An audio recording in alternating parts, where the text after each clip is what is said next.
Good morning বন্ধুরা, কেমন আছো তোমরা? আমি পূজা। আজকে আবার আমি চলে আসলাম তোমাদের কাছে নিজের কিছু অভিজ্ঞতা শেয়ার করতে।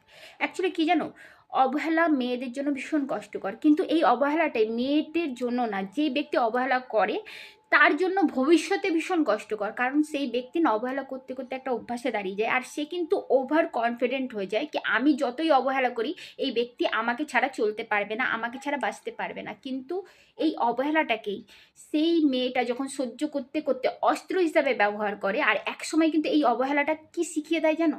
এই অবহেলাটা শিখিয়ে দেয় গুরুত্ব না পাওয়ার কারণটাকে। আমি যতই করি আমি গুরুত্ব পাবো না, আমি যতই তাকে ভালোবাসি ও তার প্রতি লয়াল থাকি সে আমাকে রেসপেক্ট করবে না, আমি যতই তার হয়ে থাকি সে কোনোদিন আমার হবে না।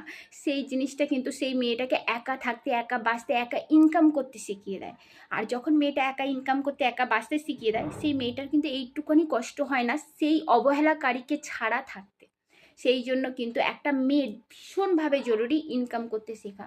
আর তুমি যতই ইনকাম করতে শেখো একটা ভুল কোনো দিন করবে না, সেটা হচ্ছে নিজের সন্তানকে কখনো হাতছাড়া করবে না, তাকে অবহেলা করবে না। কারণটা কি জানো? দুষ্ট থেকে দুষ্ট ব্যক্তি, খারাপ থেকে খারাপ ব্যক্তিও কিন্তু নিজের সন্তানকে অবহেলা করে না। পশু পাখি বলো, আর চাই জীবজন্তু বলো, চাই কীট পতঙ্গ বলো, সবার কাছে কিন্তু তার সন্তান ভীষণ ইম্পর্ট্যান্ট।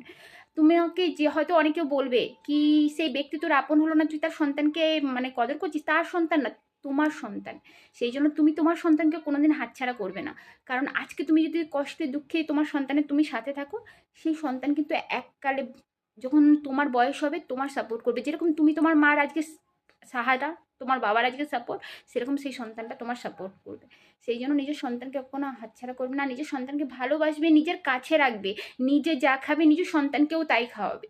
নিজে যেরকম জামা কাপড় পরবে নিজের সন্তানকেও সেরকম জামা কাপড় পরাবে। নিজে না খেয়ে থাকলে একটা রুটি খেলে সেই একটা রুটিকে ভাগ করে তোমার সন্তানদের দিয়ে নিজে খাবে। তাহলে দেখবে তোমার সন্তানরা তোমাকে ছাড়া কোনোদিন খেতে শিখবে না, তোমাকে ছাড়া কোনোদিন চলতে শিখবে না।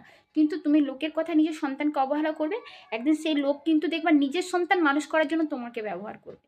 আমার কথাটা যদি তোমাদের ভালো লাগে তাহলে কিন্তু আমার ভিডিওটাকে একটা লাইক করে দিও, আর আমার ইউটিউব চ্যানেলে যদি নতুন হও সাবস্ক্রাইব করে নিও অবশ্যই। ঠিক আছে, ভালো থাকো, সুস্থ থাকো, আর সব সময় নিজের সন্তানকে নিজের কাছে রেখো। টাটা।